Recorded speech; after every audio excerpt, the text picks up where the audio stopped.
Yeah, so this is the last teaching session for this module. So I'll try to wrap up a few loose ends, but we'll have, I think, probably two more question and answer discussion kind of sessions. So we don't have to cover everything today.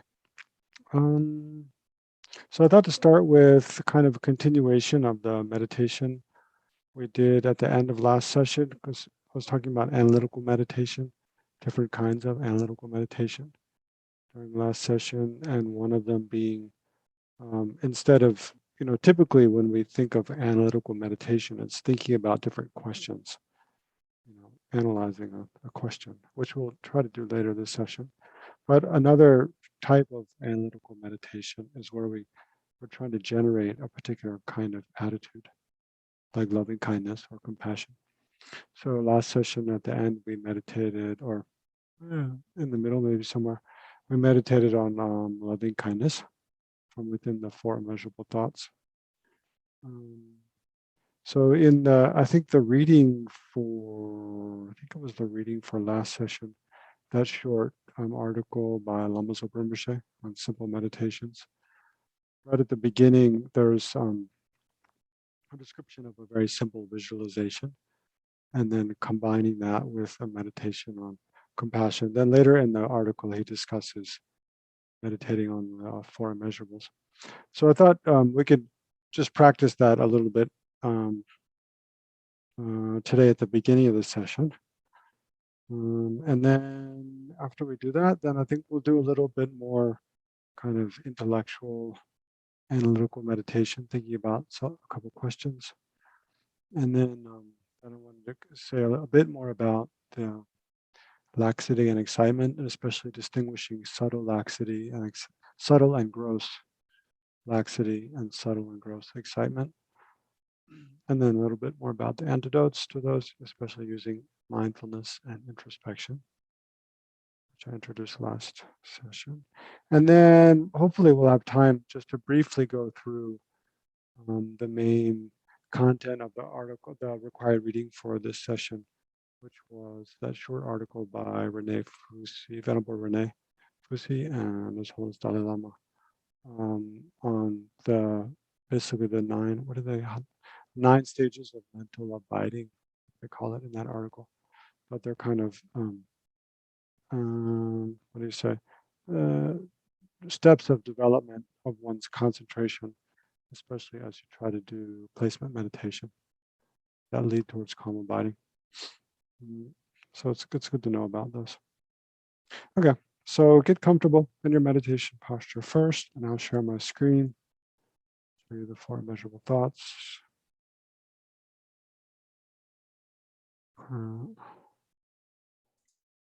What am I going to share with you all? I've got a lot of things open on my laptop.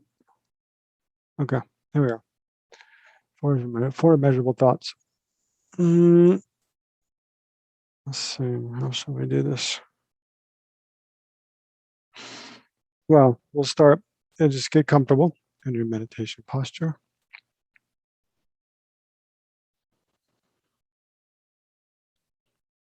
Just check through. Remember that there's the 7 points of the Vairocana posture. First being the legs and feet.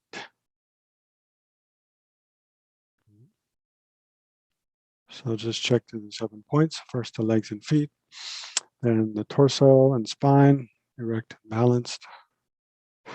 Remember, it's helpful to rock back and forth, side to side. Find where you're balanced, and erect, balanced, and relaxed.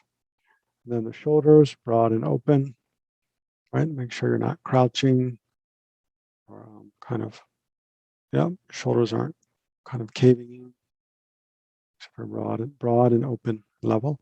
Then the hands in the lap, right hand on top of left, tips of the thumbs touching. I guess I don't have to share my screen. And then the head slightly, so the chin slightly tucked. Back of the head slightly elongated. And then the eyes, generally cast your gaze down about a 45-degree angle. Make sure the muscles around your eyes are relaxed. Let your eyelids close halfway.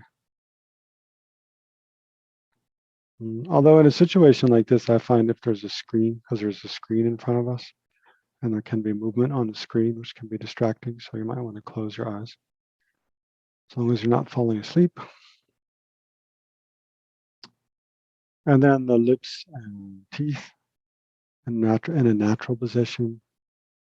And the tip of the tip of the tongue gently touching your gums or just the roof of your mouth, just behind your front teeth.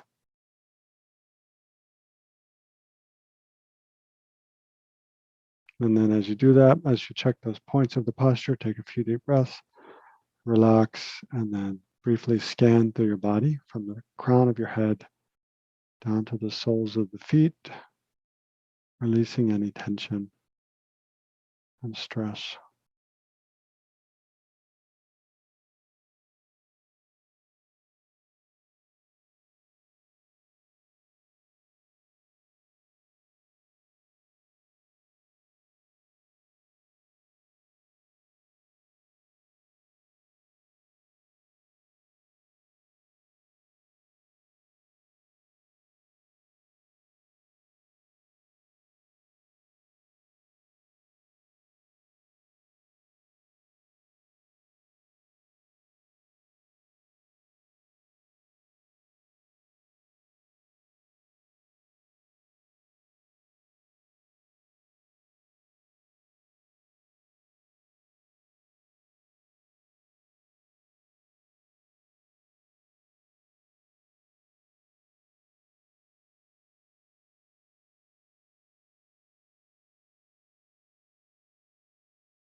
So then to meditate on the four immeasurable thoughts, it's very helpful to visualize all sentient beings seated around us. So let's do that now, as we have been in the past. So we can start with our father of this life. Imagine your father of this life seated at your right, and then all of your male friends and family seated to your right and behind you. And then your mother of this life seated at your left, and all your female friends and family seated to your left and behind you.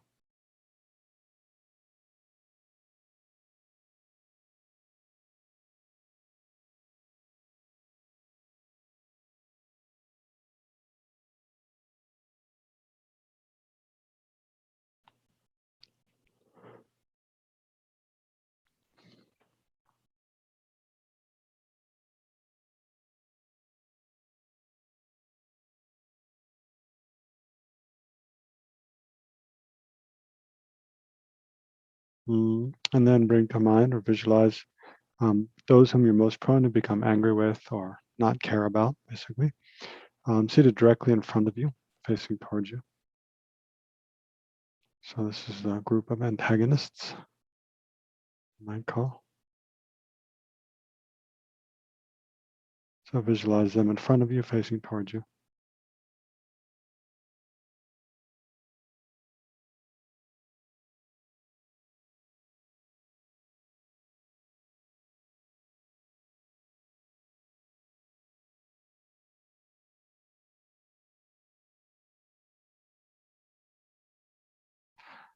And then all the other sentient beings, with the humans or animals or other hell beings or devas or whatever. Imagine them all in human form, seated around you. As if on a vast plain stretching out around you. And just try to remember your interconnectedness in this life and from life to life with all of these other sentient beings.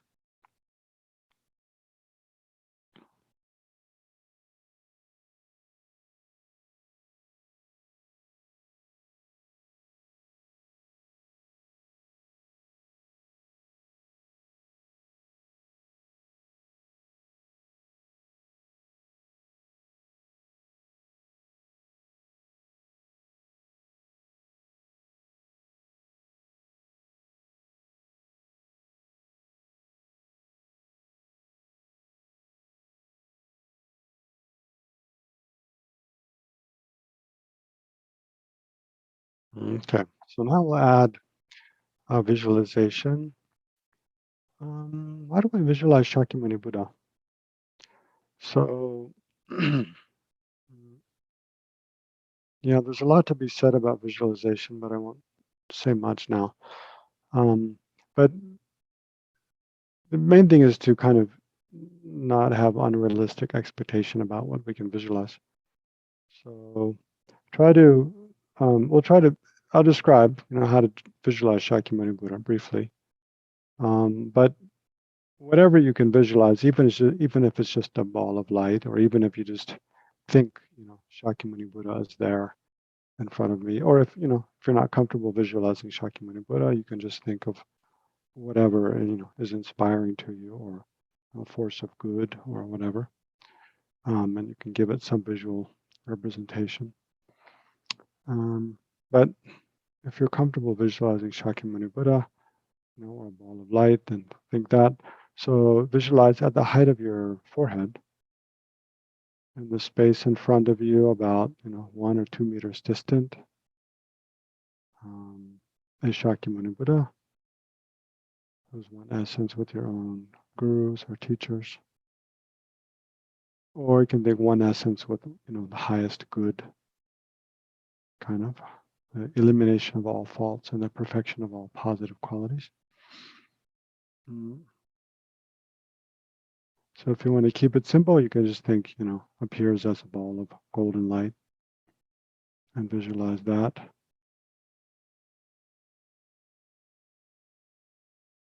But if you want to try to visualize some detail, then you can think on there's like an open lotus blossom, fully ripe, ripened lotus blossom, fully open,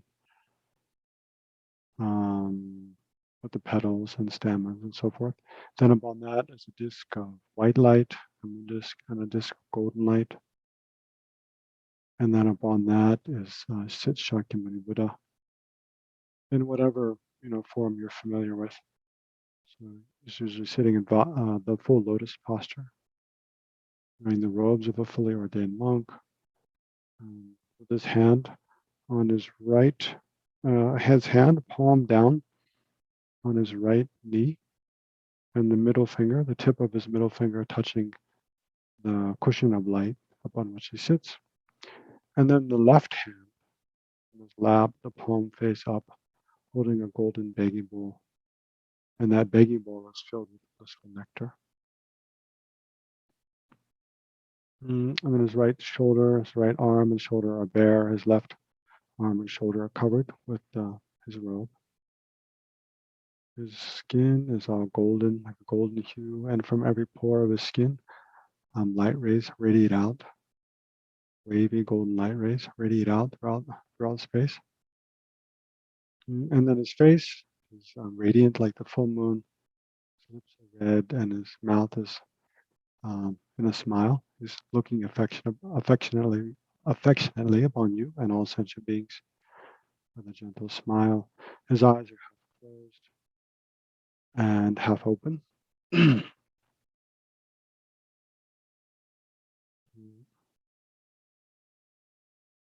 Between his eyebrows, he has a infinitely long white hair that's tightly coiled. Looks like kind of like a small conch. And then his hair is blue black in color, each hair tightly coiled to the right. His ears are long, shapely, and there's like an aura of rainbow light around him. So it's good to keep the visualization small, so because it's easier to focus on. So about the height of your thumb, or even just the height of the first joint of your thumb, from the tip to the first joint, or even less, down to the size of a grain of rice.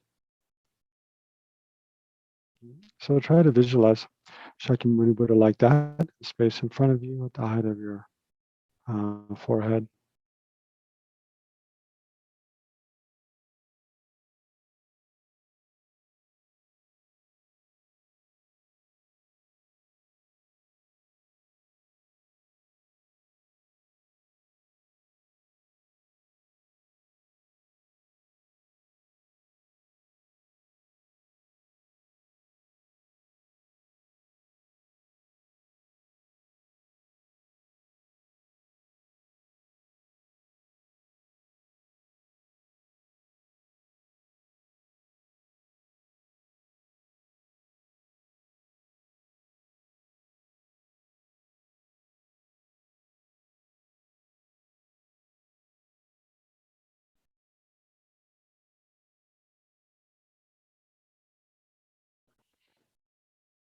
Okay.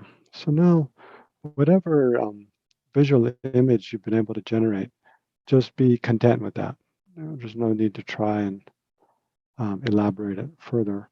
Even if it's just kind of an unfocused, fuzzy light that you see or something, that's fine. Just and so we'll just focus on that, and to whatever degree you can, try to think that this is actually Shakyamuni Buddha appearing. Don't think to yourself, oh, this is just kind of um, some mental image I'm making up.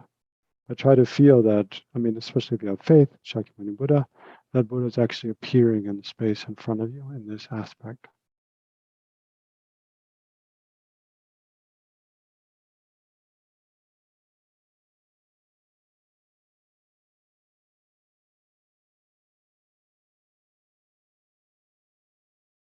Mm. Okay, so now we'll again meditate on loving kindness like we did last time, but we'll combine it with this visualization of Shakyamuni Buddha in front of us and all sentient beings seated around us. Mm. So as we inhale, each time you inhale, imagine from Shakyamuni Buddha's holy body, especially from his heart, then like let's say golden light rays flow into you and fill you with loving kindness. Right. So each time you inhale, imagine from Shakyamuni Buddha's body and especially his heart center.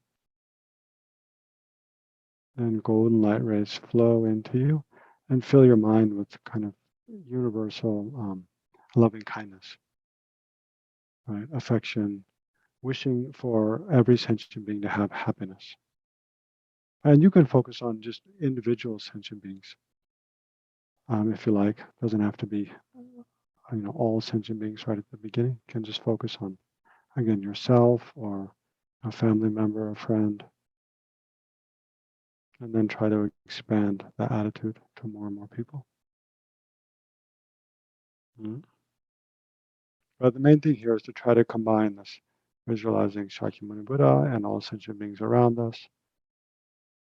And then as we inhale, imagining, Shakyamuni Buddha blessing us to generate this loving concern for all sentient beings, or at least, one or several sentient beings, wishing that they have well-being and happiness. So just try to meditate like that for a few minutes.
Mm.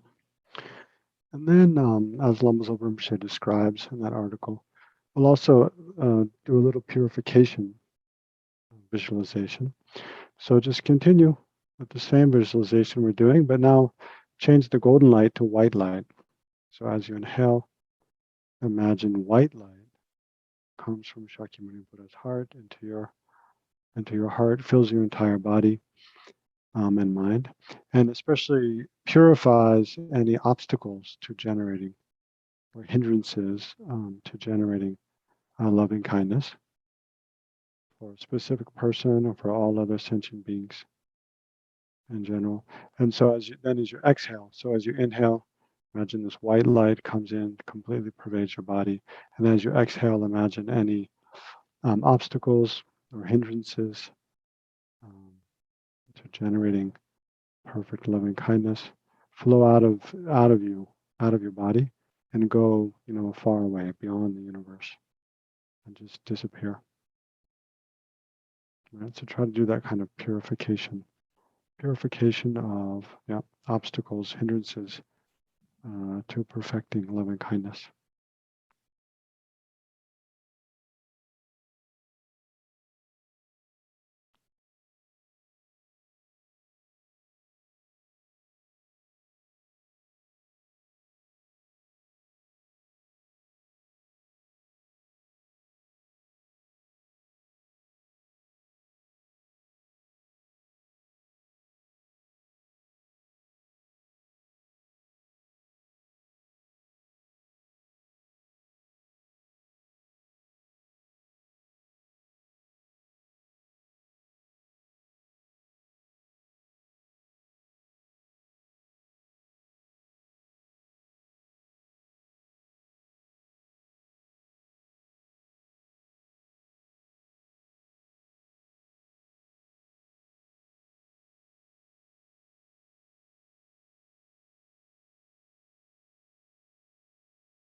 So then finally, imagine very strongly that any hindrances or obstacles to developing perfect loving kindness are completely purified without even a trace remaining.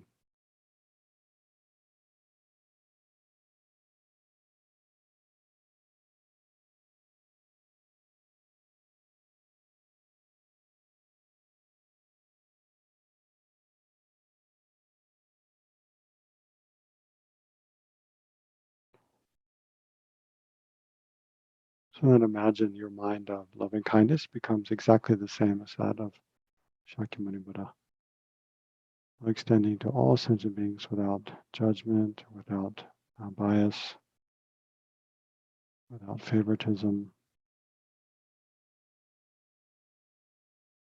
completely equally.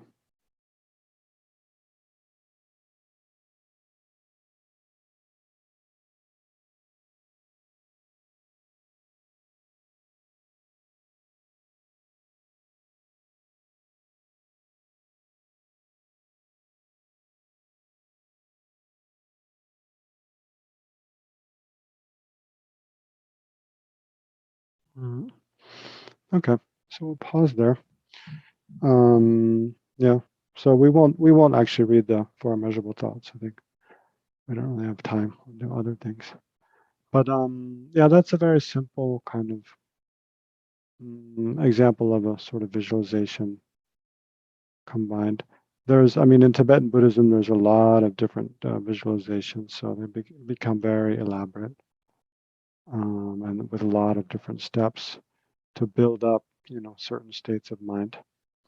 Um, yeah, but this is sort of the basic sort of thing. So I don't know. Are there any questions about that kind of meditation just right now? Visualization. Generally, people have a lot of questions about that. I have How a to question visualize. about the description in the simple meditations where it says to say a mantra, and I asked about this last week, and there um but they were like a little bit speedy mantras, and so could you maybe make some mention of that, please? Sure. What is your question specifically, though, regarding the mantras? So in the article by Lama Zopa Rinpoche, he talks Mm-hmm. about a mantra as part of this. So, like if we visualize Shakyamuni Buddha, we'd say his mantra, Mm-hmm. and how. I mean, I guess I'm asking, how are these mantras learned? Which ones do you use, and things like that. Right. Okay. Um. Yeah, I don't see it here, but um. Yeah, the mantras usually we learn. Um, well, I mean, it's good. You can learn. I mean, they're in books, or you could hear, and then yeah, someone will teach that. Like His Holiness Dalai Lama periodically gives transmission of mantras, but he doesn't usually explain extensively how to meditate on it. He just gives the transmission of the mantra, just says it aloud because yeah, most people are quite familiar, but I mean, the best way is to do a retreat and now do group retreats like Mary Ellen just did, and then do some sessions of retreat sessions on a certain deity, and then you learn the mantra and say it together with other people and stuff. Um, but yeah, you're right. Like doing a meditation on Shakyamuni Buddha, we would use his name mantra, Tayata Om Mani Mani Mahamuriya Soha. Um, so yeah, I mean, to the extent that like we just did, I just described that way of visual meditating on Shakyamuni Buddha. Okay, someone put in the chat a resource for mantras on FPMT education page. I went to that last week, it's there. There are a lot of mantras. I know the article we read talked about Tara, Medicine Buddha, and probably Shakyamuni Buddha, but I think it was Buddha of compassion, actually. Avalokiteshvara or okay, Chinese. but the they go really fast. I don't understand the syllables at the FPMT education where it discusses, or there are recordings of the mantras, Mm-hmm. and I feel like I was really learning them um, Mm-hmm. at the way I would want to say them, I think. Yeah, I mean, it'd be good to, I mean, well, now you probably can't go to a center, but that's the kind of thing it's invaluable to, have a center that you can go to and ask someone there, ask one of the teachers, and then, they can just take a few minutes to, but, they're pretty simple, like the Mani mantra is Om Mani Padme Hum, Om Mani Padme Hum. And how often do you say it? How many times? I mean, this Mm-hmm. is something completely new to me. There's no rules. It's all kind of like the more the better. Um, but yeah, usually it's typical to say a mantra like 7 times a day or 21 times a day or 108 or 111. But it's all kind of, very flexible. There's no rules. I mean, unless you take certain teachings that have a commitment to say a mantra a certain number of times a day. But yeah, generally the thing is, you go for refuge, generate a positive motivation, then visualize the deity, um, and then recite the mantra and do some basic visualization with it, like Lama Zopa Rinpoche describes in that article, and then dedicate at the end. But it's good, to get the transmission of the mantra, from a lama. Like that's why Lama Zopa Rinpoche or His Holiness Dalai Lama or other teachers, they often will give the transmission, and you can always just ask, one of your teachers to give you the transmission and explain, how to meditate on a particular deity if you feel so inclined. If I can mention, these are the classes I'm taking. So, the like the modules for discovering Buddhism. So would that be something that I asked you or another teacher that I've had for a module? I can explain more how to meditate on a particular deity.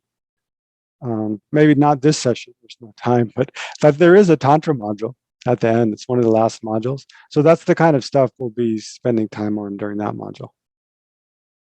So you have to stay to the end.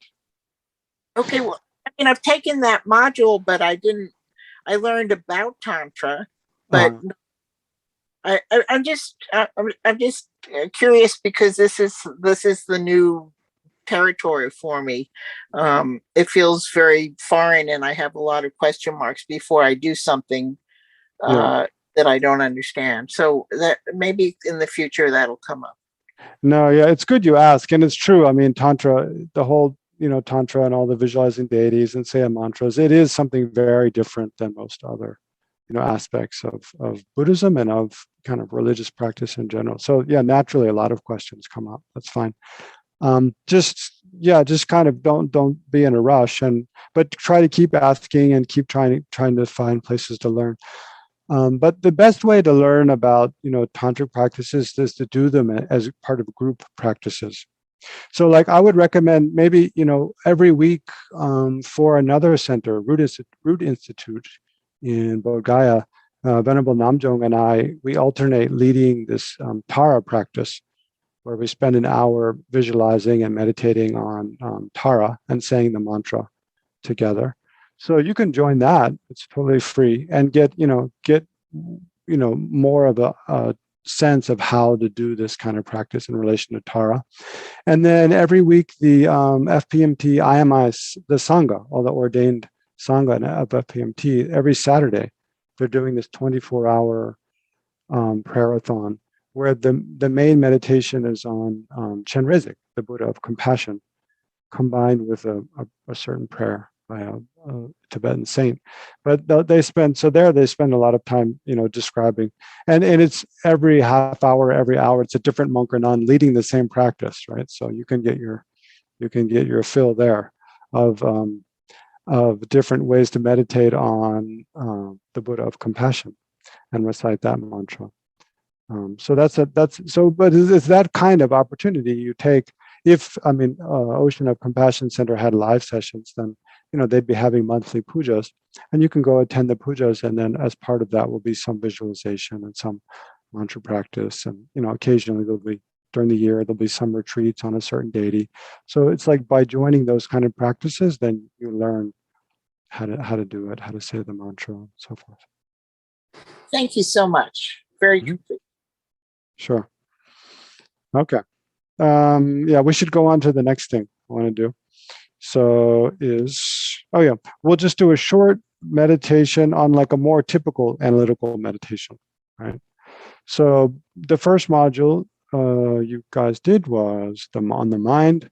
So one big question, which we'll meditate on, that comes up is, because Buddhists, we make this assertion that the mind is by nature pure.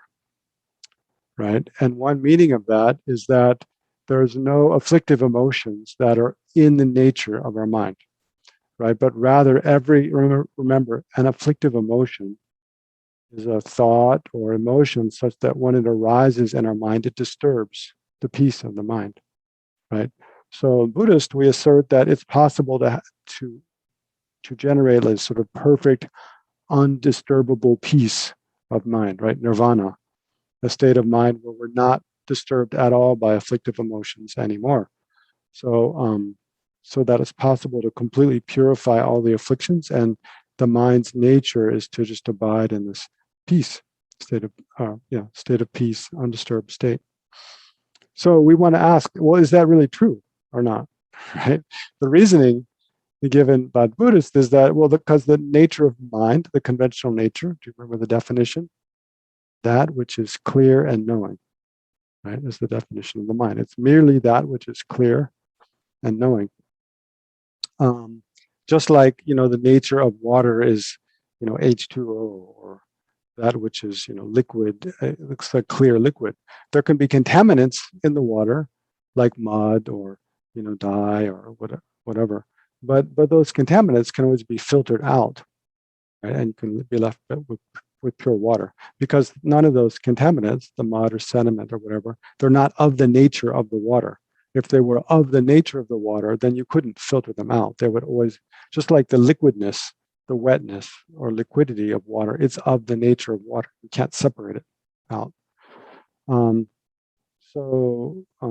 Yeah, so the question is, we want to look at all the disturbing states of mind that we have, fear, jealousy, irritation, craving, are they of the nature of our mind, or not? Means can they, whenever our mind is present, are those disturbing states always present necessarily? Or is it possible we can have, just the conventional nature of the mind and not have disturbing states, right? Anger or attachment or whatever. So, okay, so get comfortable in your meditation posture again.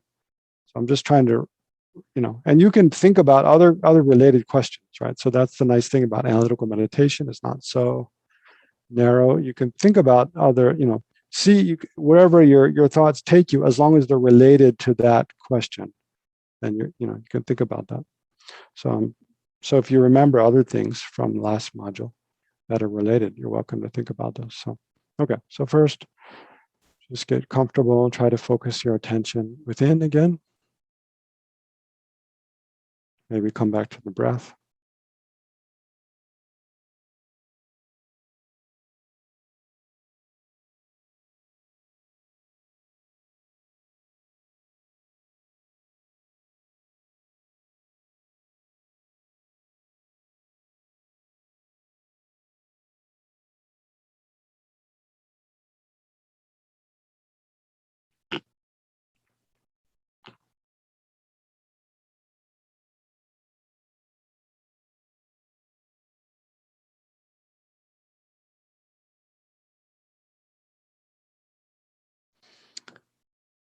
So maybe I'll rephrase the question. I know when I was explaining the question, I probably said a lot, but I'll try to simplify and rephrase the question like this.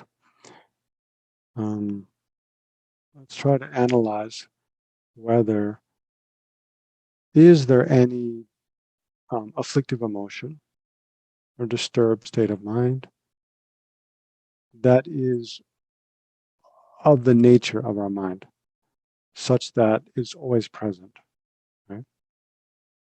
Whatever is of the nature of our mind, then whenever our mind is present, it's necessarily present, right? So is there any disturbed state of mind, like anger, irritation, sadness, craving, that is always present in our mind? Or rather and therefore is of the nature of our mind? Or rather is it that every disturbing thought or emotion that we have is adventitious, that it just arises at sometimes, and other times is not there, it just goes away?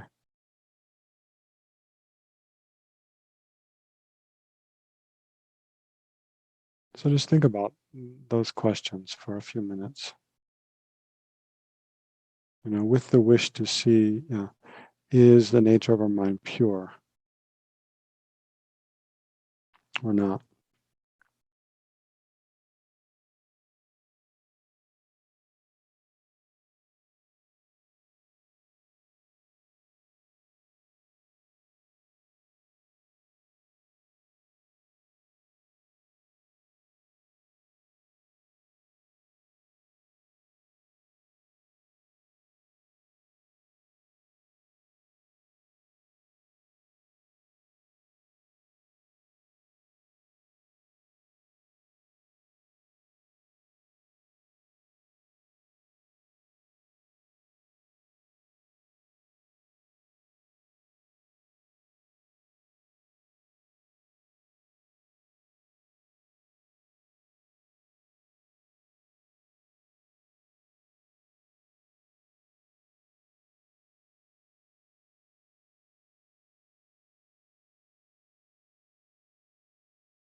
maybe one helpful last question to think about is, so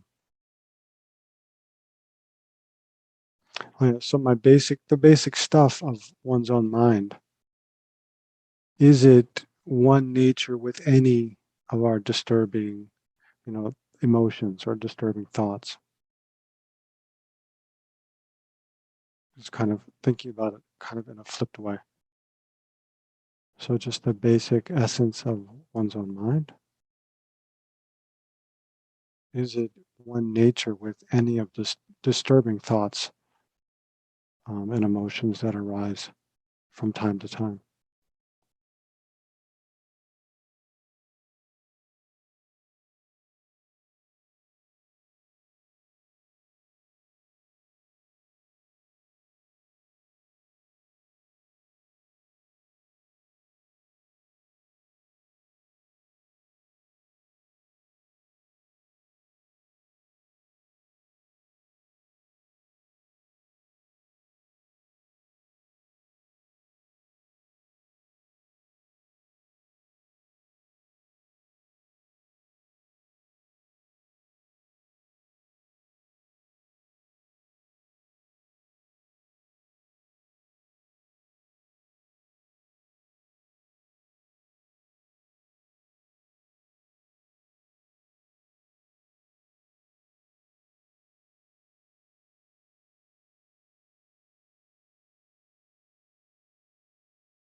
Mhm.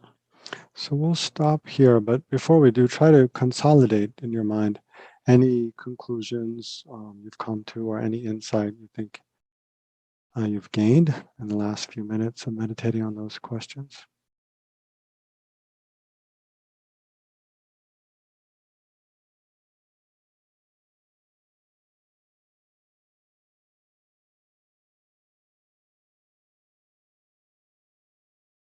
Mm.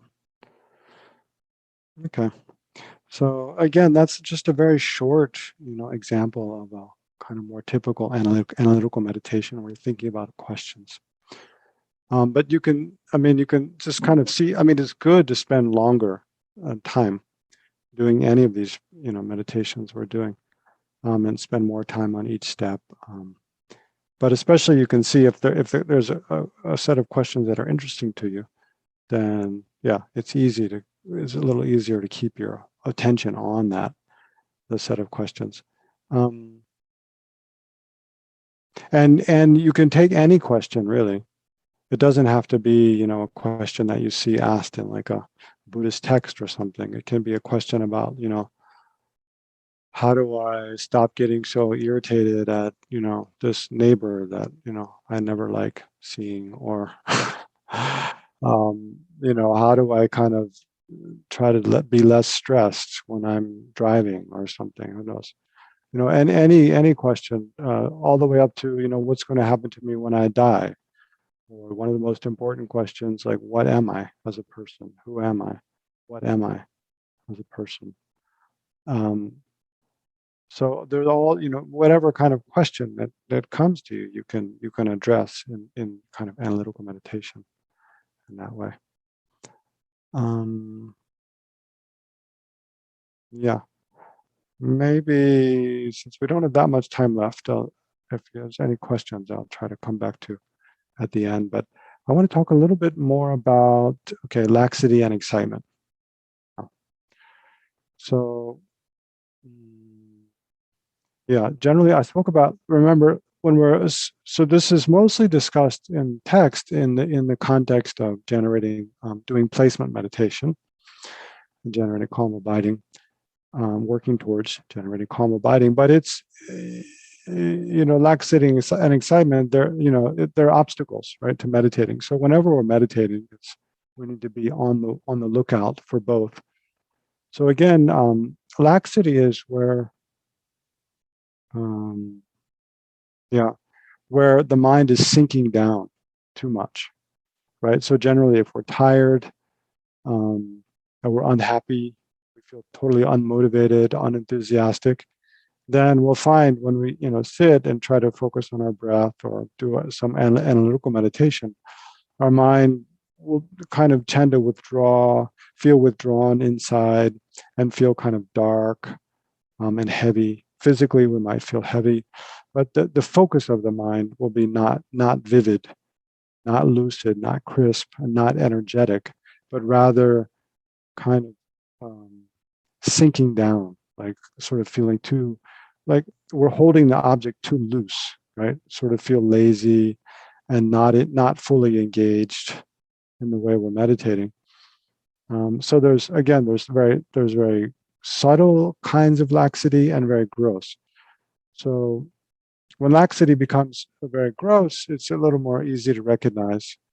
Um, the, the clarity of the object is obscure, right? So the object, say, if we're visualizing, it's easy to see because the object doesn't appear clearly. Of course, when we're new and we're trying to do visualization, maybe there's no clarity anyway, so it's difficult. But if we get good at visualizing and we can like visualize something clearly, and then gross laxity comes, then it doesn't appear so clearly anymore.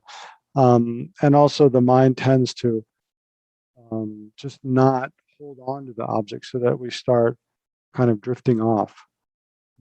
But it's a different kind of drifting off and thinking about something else than when we're fascinated by something else, and so the mind's jumping off. Yeah, maybe I'll just contrast again laxity and excitement themselves first, and then look at the gross and subtle aspects of each. So, because excitement is where the mind is too lifted up, right? The mind is too energized, so that we're continually thinking about. We find we want to think about other things than what we're meditating on. So our attention is jumping off to other objects because we're interested more in something else than what we're trying to focus our mind on. So that easily happens when we're trying to watch the breath, right? It helps to sort of make yourself fascinated with your own breath, thinking about, how essential it is to our life, how each breath is different moment to moment, how subtle, there are so many subtle fluctuations and changes that we don't ordinarily notice. And so if we, make ourselves a little bit fascinated with breath, then it's much easier to focus on it. So excitement is when the mind is too lifted up, and we're thinking about other things. And laxity is when our mind is too kind of sunken down, and we're sort of disinterested. And so for that reason, our attention is sort of drifting away from the object. So, yeah. So then subtle excitement, let's talk about excitement first, subtle excitement versus gross excitement.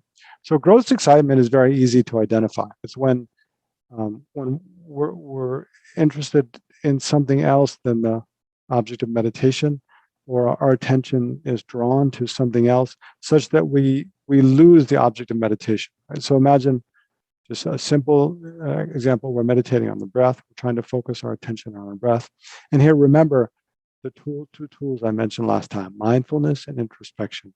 Right. So mindfulness is like the 70 or 80% of our mental energy we're using just to maintain an unbroken continuum of experience, right, of awareness of breathing. And then introspection is the 20 or 30% of our mental energy. So we're using to observe ourselves as we meditate. So imagine what we're meditating on the breath with mindfulness and introspection. But we're really I don't know, maybe worried about something that's going to happen in the future, or really looking forward to a vacation that's coming up. And so again and again, we start thinking about, oh, how we have to book the airplane tickets and then make reservations, and then how we're going to, sit out on the beach and order, our favorite food and just enjoy it so much. So that's kind of like excitement. We're our mind is lifted up to such a degree that we're thinking about something else, usually through the force of attachment. So when gross excitement is where we're no longer aware of our breath, or whatever the object of meditation is. So let's take the breath as an example, where we're thinking about something else and we're no longer aware of our breath, then that's gross excitement, right? We completely lose the object, and we're focused on some other object. Whereas subtle excitement is where we continue to be focused on our breath. We're still aware of our breath, but part of our attention is kind of in the back of our head. We're thinking about something else. So this one, you'll find when we're very new to meditation, it's more, we have gross excitement where we just find we're thinking about something completely else and we've completely lost the object. We're not aware of the object anymore. But as we become a little bit more experienced, then subtle excitement is our bigger problem. And subtle excitement is really difficult to stop. I'm speaking from experience. I have it all the time because I like to think a lot, but I've become, decent at keeping my attention on the object.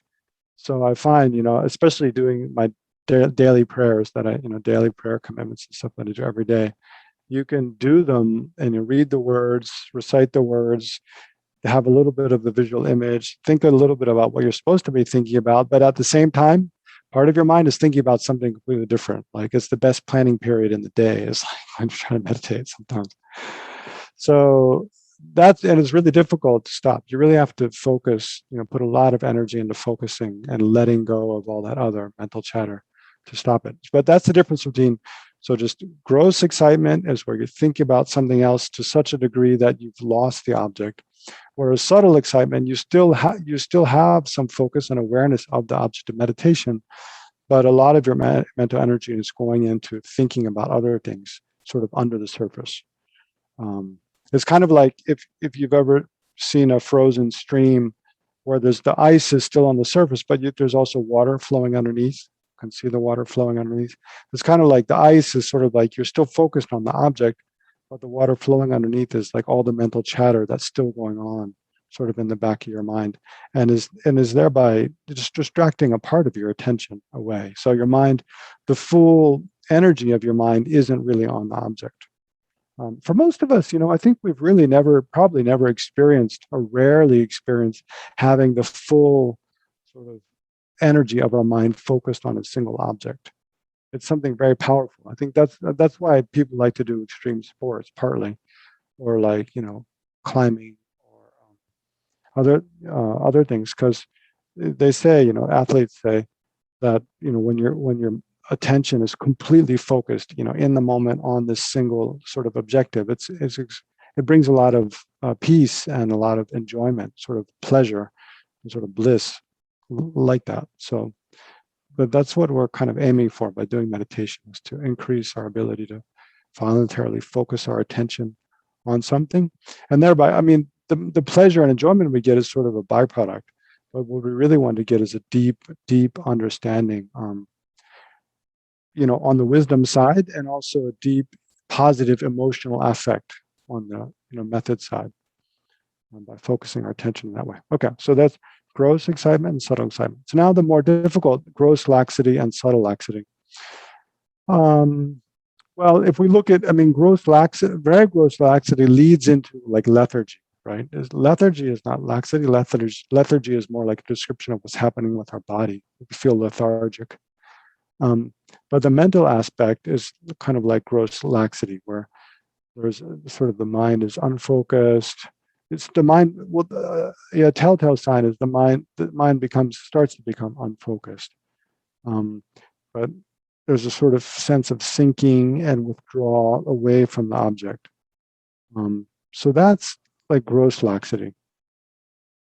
Subtle laxity is very difficult. It's very difficult to identify. Yeah, and for most of us, it's not really something we need to do at this point, but it's good to be aware of so that if we do start to get good concentration in the future, then we can just try to identify it and avoid it, right? So subtle laxity is where the mind is focused on the object, right? And there is clarity, but there's not sort of an energetic engagement with the object. There's not, and so there's not a vividness of, the quality of our attention is not vivid and crisp and fully engaged. So a helpful analogy here is like the difference between, so here you can see I'm holding my mala in my hand. So imagine, if you're holding your mala, here I'll get in front of the camera. If you're holding your mala in your hand well, then if someone comes along and slaps your hand, slaps your wrist, it won't fall out. Like you hold on to it. But if your fingers are your hand is too relaxed, right, and not engaged enough with the mala, you can say, the fingers are open, the hand is too relaxed, then when someone slaps your hand, it'll fall out easily. Right. So that's kind of the difference between, good meditative attention is where, well, and an even better analogy I always use is a fish. Like if you're holding a live fish in your hand, those of you who've ever done like sport fishing or something, you'll know it's really difficult to hold a live fish in your hand because the fish doesn't want to be there. It wants to wiggle and jump out. Right. So, or anything, even like, if a fish is kind of gross for you, think like a little kitten. Right? It's the same. Like a little kitten that's maybe never not been held by you much before. It probably doesn't want to be there. So, but like, well, I like the fish is helpful because if you really squeeze it and hold it too tight, it'll pop out, or anything slippery in your hand. If you hold it too tight, it'll slip out, right? It'll pop out because of the shape. But if you hold it too loose, then it'll jump out. Right. So you have to find this balance between holding it, firmly, but not too firm, and loose, but not too loose. So that's the way, it's the same with focusing on an object with our mind. If we hold it too tight, an object, it leads to excitement, right? And we start thinking about other things. If we hold it too loose, then we're prone to just our attention sort of slips off the object, we become too relaxed, and we don't have a firm hold on it. So our mind isn't vividly engaged with the object. So, but back to this distinction between subtle and gross laxity. Gross laxity is there starts to become sort of unclarity in the mind. Whereas subtle laxity, there's clarity and stability, right? Our attention is stably focused on the object, and the object is very clear, but it's like placid. There's not a vivid engagement with the object. So, Lama Tsongkhapa spent a lot of time, and so in Lama Tsongkhapa's instructions on meditation, in the great treatise on the stages of the path, and in Pabongko Rinpoche's instructions in Liberation Palm of the Hand, they spend a lot of time making this distinction, trying to identify subtle laxity, because a lot of people, when they start to get really good concentration, they have stable focus, so they can keep their attention on the object for a long time, and the object appears very clearly, but they relax too much, so they get in the habit of just meditating with subtle laxity, and then that becomes an obstacle to progress and generating clearer and stronger concentration, because you're just content with this sort of mind that's too relaxed, and that leads into it can lead to mental dullness, and you never develop like perfect concentration really that way, and it inhibits especially wisdom, right? So you never learn to unify, especially analytical meditation, with calm abiding. And I guess in Tsongkhapa's day in Tibet, he saw a lot of meditators falling into this kind of error and sort of wasting years and years meditating. There was a meditation leader at Tushita Meditation Center. He was the meditation leader for many years, and he told me, actually, he wrote a letter to Lama Zopa Rinpoche about his experience with subtle laxity. He had trained in the Goenka's tradition, what is it, Vipassana, Goenka, Vipassana tradition for years. And he said, and he became very, very good at that kind of meditation. And he said he was never taught about subtle laxity in that tradition. So he felt for years he was meditating with subtle laxity, and it really led him to a lot of problems in his life where he sort of, I don't know if this is really because of subtle laxity or more because of his sort of psychology. I'm not sure, but he said it led him to be just kind of more and more withdrawn from the entire world, sort of withdraw into his own world, and just sort of meditate for the purpose of just experiencing this sort of inner peace, right? Just a state of inner peace. So you can, I mean, I can imagine how that would be the case if your concentration gets really good, so that whenever you meditate, you don't think about anything else, and you just feel really, really peaceful and really relaxed. Then it could almost become like a drug, like it's an escape from really dealing, with real world issues that we all need to deal with.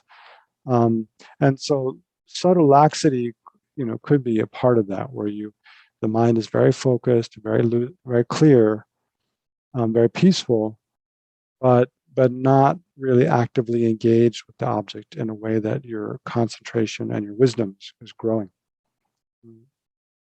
So actually, Lama Zopa Rinpoche at one point called all of the meditation leaders and teachers at Tushita together when I was there, and really made the point that it's important to teach this about the difference between gross and subtle laxity, and to make people aware that it is a danger of falling into kind of meditation with subtle laxity, and that becoming a big obstacle. So I hope you just understand something of it now, and later as you study more, you can try to learn more about it. So then the antidotes, just to briefly mention the antidotes for laxity and excitement. Generally, when the mind is excitement, the mind's too lifted up, right? We might feel very happy, very excited, very energetic, very curious about things. So we need to bring the mind down, right? We need to bring the mind down a little bit. One way is just to try to relax, relax one's attention, stay focused on the object, but just kind of relax and think, okay, I can think about all those things later. I'll just let them go. But sometimes that doesn't work, and we need to do something more forceful. So then a more forceful way to bring the mind down is to think about things like impermanence and death, right? The fact that we're not going to live forever, that eventually we're going to die, or to think about suffering of oneself, suffering of others, suffering of samsara, or to think about, sort of things that make us disenchanted with objects of attachment, right? If we're fascinated by, like I mentioned, the vacation, if we're fascinated by, going to this vacation, excited about going for a vacation to the beach in the future, think about, well, how it could well rain. I've been to the beach many times in the past, and I still have the basic problems I had before. It's not really like an end all to my problems. To try to generate those kind of more realistic attitudes about the things that we tend to have unrealistic expectations of, to bring us pleasure, and thereby bring our mind sort of down, and then go back to focusing on the object of meditation. So then, what are the those are some of the main antidotes for excitement. Then antidotes for laxity is we need to raise our mind up, right? Because laxity, our mind is sinking down too much. We need to raise the mind up. So we think about things that make us happy, right? So think about our incredible good fortune, to have been born a human, to have met, teachers, have met the Dalai Lama, have met a spiritual path, to have spiritual friends, or, have opportunity to meditate at all. Or think about the positive qualities or rejoice in virtuous things ourselves that we've done in the past, or think about how good it is that we're trying to, be a good person, or think about the positive qualities of our teachers, or the Buddha, or the Dharma. Especially if you have faith in those things, generate a mind of faith, lifts the mind up. Gratitude also. And the benefits that we have to gain by meditating, that can also lift the mind up. Think by, how beneficial it's going to be for us if we put effort into meditating. So in those kind of ways, can lift the mind up. Then if that doesn't work, they say you can try to visualize a very bright light in front of you. That can kind of clear away some darkness in the mind. And then if those things don't work, probably nothing's going to help. So just stop the session and get up and walk around, wash your face with cold water, go to a high place and look out, over the mountains, breathe some fresh air, and then try again. Okay, so that's kind of, laxity and excitement. But the original, the first antidotes, the most mild and first antidotes to try are just try to use your mindfulness and introspection. Right. So if you see your mind being too excited, try to just strengthen your mindfulness. Try to just use your energy to keep your mind more focused on the object. And if you see laxity, try to notice that with introspection. And then again, try to put more energy into your focus on the object. Okay, I think that's it for those. We only have 10 minutes left now, actually, so I should let you all ask questions if you have any questions so far.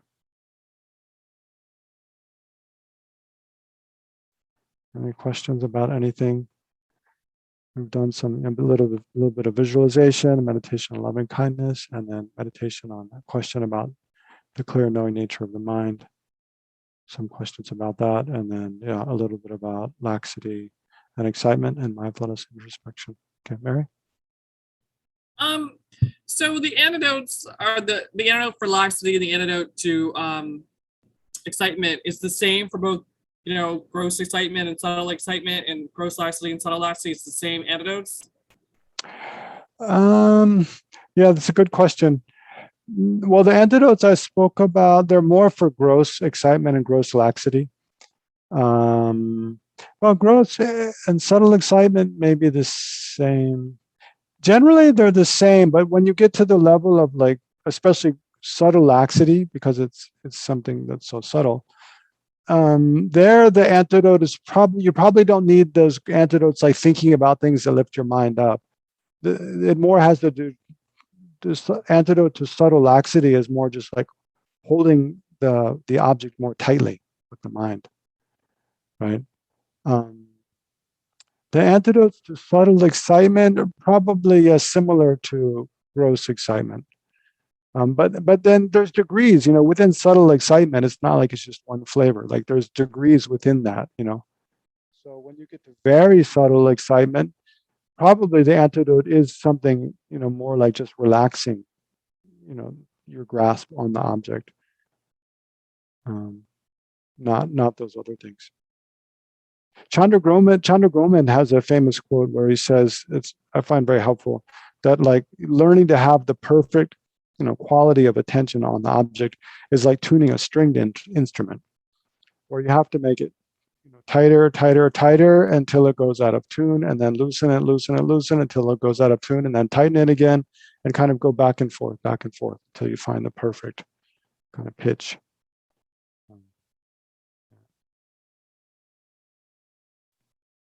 Thank you. Sure. Other questions?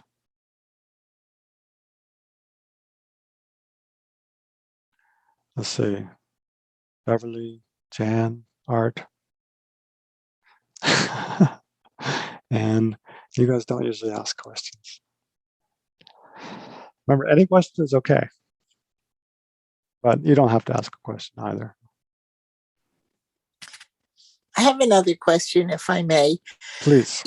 In the reading, there was a section on clearing meditation. And is that, or no, I'm sorry, not clearing, checking meditation.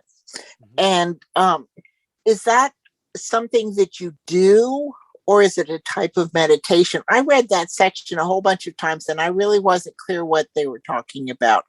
Is it an analytical meditation, or is it something you should be doing about your meditation to check it. Okay. Yeah, it's a type of meditation. So like, for example, you all did this module on the mind before. So imagine, if you were to just have it, make yourself an outline or use an outline from somewhere else, and just think about all the main points, the most important things related to, the discussion of the mind in Buddhism, and just go through the points of that outline one by one, and then focus on one of them and think about that, for that day. And then another day, you go through that whole outline again, just checking through the main points related to that topic, and then focus on a different aspect, a different one of the points for the next day or the next week of meditation. So that's kind of like what checking meditation is about. It's going through, a set of sort of information that you've already studied and learned about before, but you want to just keep thinking about and keep in mind somehow. So usually we've already learned a certain set of points or an outline, and then we want to reflect on it again, and then within that reflect on usually some of the points more in depth, in any certain instance, just like that. Does that make sense? It makes perfect sense, because we've already studied some things that you could spend a session on each subtopic, and so then you covering that. That makes great sense. It's a good way to organize. Thanks. Yeah. So I'd suggest, as we're going through this course, Discovering Buddhism, you try to do that, with every, so like next module, I don't remember what it is. What's the next module, Mary Ellen? Do you? It's presenting the path. Oh yeah. So there you're going to get a whole overview of the whole path, right? So that'll be the perfect opportunity to do this kind of meditation. So as during the next module, as Venerable Namjung presents, every meditation session, try to remember everything he's mentioned before, right? In terms of the path. And then focus on, whatever is interesting to you for the main part of the session. But as we go through the whole Discovering Buddhism course, we can use this kind of checking meditation a lot, right? So that we don't forget, the things that were mentioned in the module on the mind and the things that are mentioned in the module on, Buddhism. And you just kind of think briefly through those occasionally. And that checking meditation, or it's also called like scanning meditation or glance meditation, is kind of an integral part of people of a meditator's practice. So when they learn in this next module, you're going to get an overview of the whole path, the Lam Rim. But once one has that overview, then usually when we're meditating every day, we think briefly on just the main points of the entire path. And there's many prayers that describe those points. So we'll often combine it with reading a prayer and then thinking about the main points, and then focus, for a time on one of the points within that.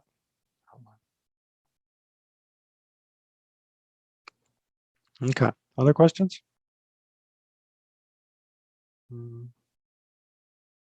No? Okay. Then let's just look briefly, since we have a few minutes left, at this required reading for today. So it's this article, A Short Teaching on Calm Abiding. And the last part, so there's a section on, what is it here? Okay, just sort of the benefits of meditation, why meditate, and then gathering supportive conditions. Yeah, I think you can understand yourselves. But I want to just go briefly through these 9 stages of calm abiding. This is really, it's more for, if you're really trying to generate calm abiding, to know about these. But generally for meditating, yeah, it's good to just, especially the first 4 or 5. For most of us, we're not really going to get much beyond that unless we do some serious retreat. But they do kind of give us a way to gauge, what's the quality of our meditation. And it's kind of encouraging. So the first one here, it's called Placing the Mind. This is Antidote. Okay. Okay, placing the mind. So here, basically, what we do is just remember. We try to just remember the object. Remember the instruction for how to meditate, and remember what we're trying to meditate on. But we have to place our mind on that object again and again and again because our attention keeps drifting off to something else. So at this point, in the first stage, then for most of the time, we're not focused on the object. We're focused on something else, right? And we have to keep making effort to remember what we were trying to focus on and bring it back. So then the second here is placement with continuity. So here we start to have some, for a few seconds, we experience being focused on the object without, for a few seconds, we have a continuity of awareness. And this one, placement with continuity. So one's able to bring the mind to the object and stay there for a little while before losing it. So hopefully we have some experience of that at this point. Ooh, how strange. Okay, the annotation doesn't move with the. All right, I better just start over here. Gosh, that's really weird. All right, then the third is patch placement. So here, patch placement. We spend our attention is on the object for more time than it's off the object, right? So if you're there, that's really good, right? Say if we're meditating like to watch the breath or to meditate on loving kindness for 10 minutes. If our mind is actually doing what we want it to do for more time than it's not, then we're already at this third stage, patch placement. Right, so you're able to stay on the object for quite a while. Well, he says quite a while, but quite a while can be 10 seconds, 30 seconds. And from time to time you lose it, but as soon as you lose it, you're aware that you're losing it and able to bring the mind back. Right, so that would be really good. We could do that. But if you're not there, then that's fine. You gradually, you can. Then the fourth is close placement. So this is really good. At the fourth, from the beginning to the end of your session, you don't lose the object at all, right? Can you imagine? But if you have, if you keep the session short, definitely it'll happen sometimes. But during the whole session, you're able to hold to the object. There's still distraction and dullness, but one part of your mind never loses the object anymore. See, so here there can even be subtle excitement where your attention is on the object, but one part of your mind. So here we says one part of your mind, you never lose the object. What does that mean? One part of your mind is not on the object. You can be thinking about something else, and one part of your mind still be on the object. Anyway, so that's close placement. Then the sixth is called controlling. Here, okay, what does it say? Because on the fourth level, you're able to stay the whole session on the object. The gross aspect of excitement and laxity have subsided here. Because on the fourth level, you're able to stay for the whole session on the object. See, gross aspect of excitement and laxity have subsided. See, so gross laxity and excitement cause you to lose the object. So here, because of the object is there, stable and clear, so there's stability and clarity, there's a danger of now relaxing one's effort and being prone to subtle laxity. See, that's what I was talking about here. In this sentence, he summarizes it. Because there's stability, our attention is continually on the object, and there's clarity, the object clearly appears. There's a danger that we relax our attention, our engagement with the object too much and have subtle laxity. Let's see. Anyway, I don't want to read it. So then the sixth is called pacifying. Here, one is able to recognize with introspection even subtle excitement and subtle laxity as faults, right? What is missing? So when we have subtle laxity, what is missing is the intensity of holding the object.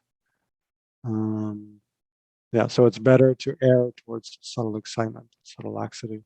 At the seventh, there's thorough pacifying. Yeah, it's just more and more stable. Maybe we're out of time now, but we can come back to it later. And then making one pointed.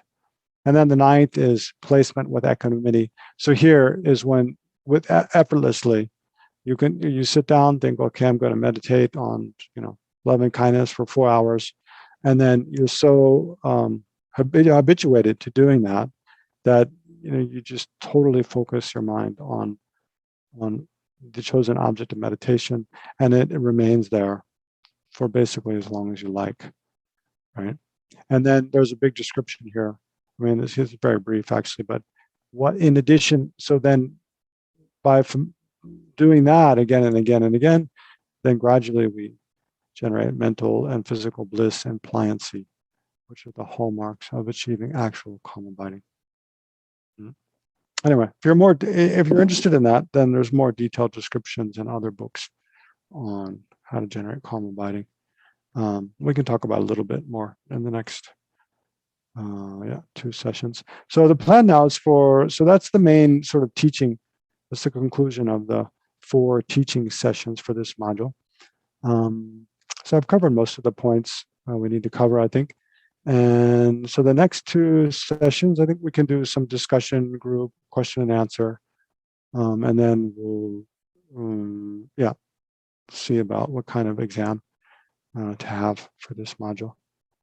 So, yeah.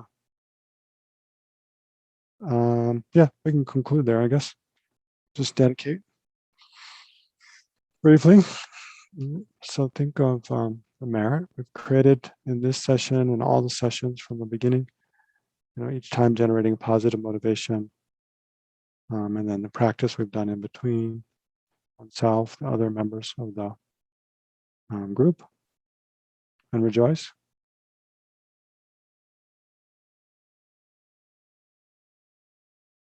And then think of all the other ordinary sentient beings like us doing many good things, whether it be meditating, or teaching, and helping others in any way whatsoever, being simple kindness and so forth.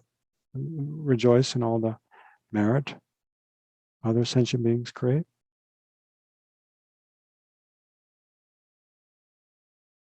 And then we can think of our own spiritual teachers or role models, as well as Dalai Lama, Lama Zopa Rinpoche, and others, all the way back to Shakyamuni Buddha, who've passed these teachings down from generation to generation, making them available to us, and not just as an intellectual exercise, but by practicing, putting these instructions into practice themselves, gaining experience. So we can rejoice in all of their merit, the merit of all holy beings. So all this merit gathered together, that we dedicate, that authentic spiritual teachings flourish in the world, and that in short, every sentient being is free from every form of suffering, especially hunger, thirst, loneliness, abuse, mental illness, depression, and so forth. And that all the animals be free from every form of pain. All the human beings, all the other types of sentient beings. And may all sentient beings have every form of well-being and happiness. Freedom from fear, freedom from harm.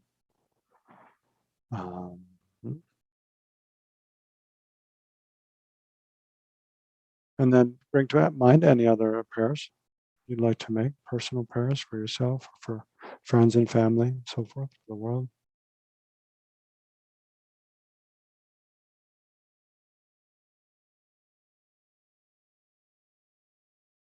May all of your personal aspirations also be fulfilled, and prayers be fulfilled in accordance with your wishes. And especially may Ocean of Compassion Center and FPMT at large may have supportive conditions and no obstacles for all their Dharma activities to succeed and benefit countless sentient beings. Okay, thank you all. It's been a pleasure, and I look forward to seeing you next week. Thank you very much. Thank you so much. Okay, bye-bye. Thank you, Venerable. Thank Thank you, you. Marianne and Urs. Thank you.